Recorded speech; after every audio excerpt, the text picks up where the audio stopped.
Hello and welcome back to the composition vlog. It's been a couple of weeks since I last filmed. It's actually been quite a lot going on.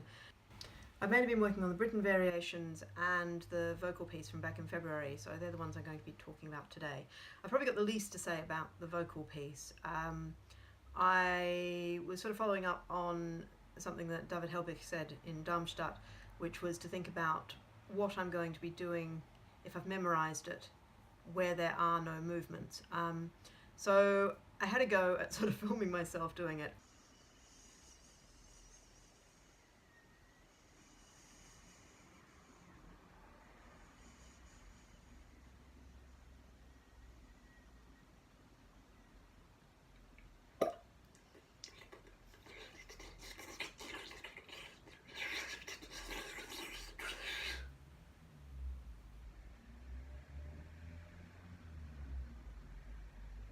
And I've come to the conclusion that this is something I can't really tackle until I've settled the sound and actually memorized it, because it's just the mere fact of having to keep looking down to see what's in it or just improvising. It's a different mode and it's not really working for me. So it was a useful thing to do and I'm glad I did it, but equally it hasn't really resulted in anything more than get down and sort out the sound, which hasn't happened yet. So the Britten Variations, I've got our first rehearsal booked in with Amy Jolly. She's going to be coming down to London on the 30th of August and we're going to be running through whatever it is I have then. So yeah, I got a little poke for that one, which is really good. I always work better with a deadline, always.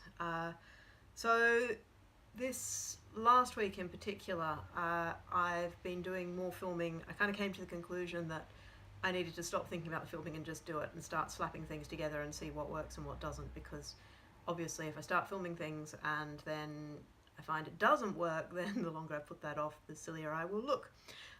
So I filmed, I think, 4 days in a row, even though I didn't have terribly much to say, and I've started sort of building, I guess, a bank of clips out of that. For the moment I'm focusing on hesitations, so I've just sort of cut out the hesitations from that footage and sort of starting to think about, so how could that be cobbled together, how can I assemble that in a meaningful way and actually have that be a useful thing, and then how the cello is going to work with that. There was one bit where I had been trying to describe a sound and I was doing it vocally for the camera.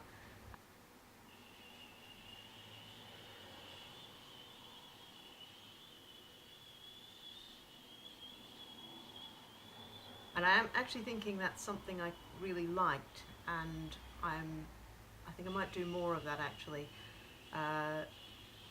because often the way I think about things is in terms of voice and breath, and I think there's a real connection here between breath and bow, and sort of breath in the studio but bow in performance, and it might be quite nice to sort of equate those and work with that, really play with that a bit.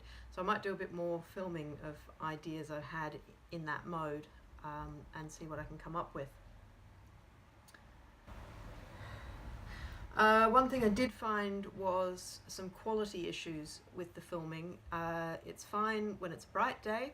When it's overcast, it automatically sets the ISO far too high and it comes out really, really grainy and poor quality.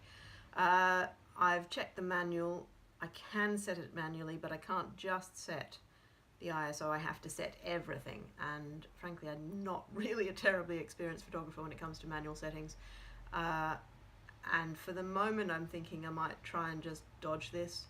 My original plan was to be using me talking about the creation of the piece in the piece, and I've been thinking for a little while now that that's just too literal. I'm not very happy with how literal that is, and I'd rather it were a little abstracted anyway, which of course then removes the need to have sort of day by day, exact progression of the piece, which means that if I have to skip a few days because they're cloudy, then I can do that. I have, however, got the green screen working a lot better. There's a couple of points where I make sudden movements where I'm still getting kind of like a green trail across the screen, but overall I think it's working quite nicely. and I'm thinking that possibly for those sections with the trail, if I can't get like an overall setting that'll still take care of those, I can segment them and apply a more brutal, shall we say, green screen interpretation setting to take care of the trail just in those sections. But overall it's looking much better, and I'm quite happy with it. I've ended up using a filter on the video of the drawing in the background because I felt that having that in colour and me in colour, it was quite messy, and thinking that it's going to be, we've been talking about it being quite a small screen, which may only be the size of a laptop for a small audience. It might be quite busy and hard to kind of really get what's going on. So I thought if I desaturate the background and just make it black and white, it might be a lot clearer that there's a foreground and a background rather than just one overall messy image. And I'm quite liking the way that's looking, actually. Yeah, I'm quite pleased with that. So I'm going to keep working with that and tinkering and see if I'm still pleased with it. I'm sort of thinking the way this is going to work for that video is to sort of just make it and replace bits and just keep shaping it and reshaping it with new footage and new ideas until it's done, basically, rather than do like a whole version and then do a whole other version, just to sort of pull things out. So to have things in there that I'm not happy with, but sort of as placeholders, and to think about what else might go in there. The hesitations themselves, I'm not loving, but I think it's a concept to start, and sometimes you just need to start. At the moment I've got some personal stuff going on which is kind of making it hard to make decisions, so I'm sort of deferring decision making by just shoving stuff in, because it's better than not doing anything. So one thing I did realise, I'm going to Australia in a couple of weeks, and I'm probably going to be there for a little while this time. And while I could take the green screen with me, I realised actually it's going to be really almost impossible to find somewhere with good enough lighting, where the acoustic even vaguely matches here, and where I'll just be able to set things up and leave them. Plus, I won't be taking the viola if I decide to use the viola, and so I've pretty much set myself a deadline that whatever footage goes into this has to be finished before I go to Australia, and that I can sort of use and reuse and manipulate stuff I've already shot, but that's my cut-off point. So going to Australia, I'll take a little disk drive, and yeah, that's what I'm going to be working with, because it's just not practical really to do anything else, and I don't want to hold up the piece saying, oh, I think I need to film this, and I can't do that till I get back home, etc. I've also gone back to the drawing. It felt, when I first did the drawing, it felt like a real way into the piece, and that was so long ago now, and I feel I've kind of lost that connection a little bit. So I've been really feeling like I need to get back to that and try and work out, well, what was I thinking, take that a bit further. So yesterday I did a bit more drawing in the altered book and filmed that. Now that was sitting on the couch, it must be said, using my phone attached to my GorillaPod, which was kind of curled around the couch cushions. So it's a different perspective. I don't know if it's really going to be usable, but I figured actually I'd just try that and see what happened. Yeah, so there's a lot of similarities with the previous drawings. I was specifically working from a previous drawing and just sort of revisiting those shapes and then trying to push them a little bit further to see what I'm thinking about those in terms of structure and musical techniques and attributes. I don't think I have any firm conclusions yet, but I think I want to do a bit more of this and just see how that develops. And the final thing I want to talk about too is that last time I think I mentioned the trio project, which I have started with Misha Penton and Leona Jones.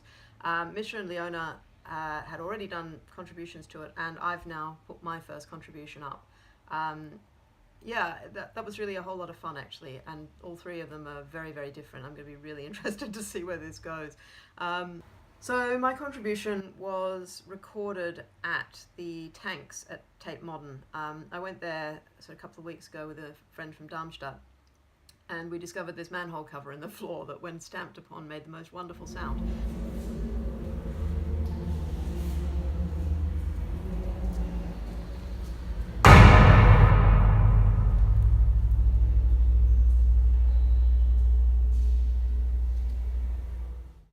and I wanted to go back and play with that, so I did some recordings on my phone, just sort of messing around with the space and the manhole cover and the metal walls, and recording just sort of found sounds, really. I kind of want to go back and spend a bit more time in that space and see what develops. And yeah, but for the moment they're just these little sort of snippets of recordings. And I'll put a link to the page on the Trio website below, so you can have a look at that, and do check out Misha and Leona's contributions as well, because like I say, they're all very different. At some point we're going to start mashing things up, I think, and I'm going to be really fascinated to see the sorts of things we all produce from the same material. So I've got another contribution I'll need to do in another couple of weeks, so I'm starting to think about that now, because in a couple of weeks I'll be on residency at Snape and then on a plane, so I kind of need to get that sorted out pretty quickly, probably in the next couple of weeks. That'll have to be basically done and ready to go up. Anyway, that's it for the fortnight. Thank you very much for watching. As always, if you have any comments or questions, please leave them below, and I'll see you again in a couple of weeks. Okay, thanks, bye.